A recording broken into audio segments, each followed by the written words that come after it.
வணக்கம்.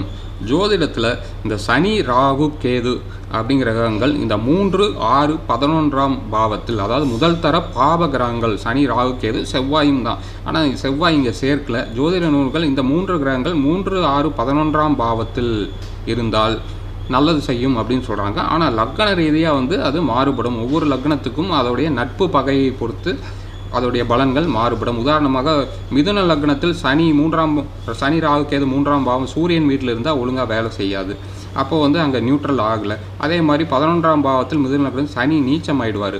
அப்போது அதுக்கு ஒவ்வொரு லக்னத்தை பொறுத்தும் இந்த பலன்கள் மாறுபடும். பொதுவாகவே 3, 6, 10, 11 இந்த உபஜய ஸ்தானங்களில் அதிகப்படியான கிரகங்கள் இருந்தால் பிஸ்னஸ் செய்கிறதுக்கு அந்த ஜாதகம் எலிஜிபிள் கிரகம். ஒருவர் தொழில் முனைவோர் அல்லது தொழிலதிபர் இருக்காங்க அப்படின்னா 3, 6, 10, 11 நல்லபடியான கிரகங்கள் மேக்ஸிமம் இருக்கணும். இதை பற்றி முழு வீடியோ போட்டிருக்கோம். நம்ம யூடியூப் சேனல் சப்ஸ்கிரைப் பண்ணிட்டு பாருங்கள். நன்றி.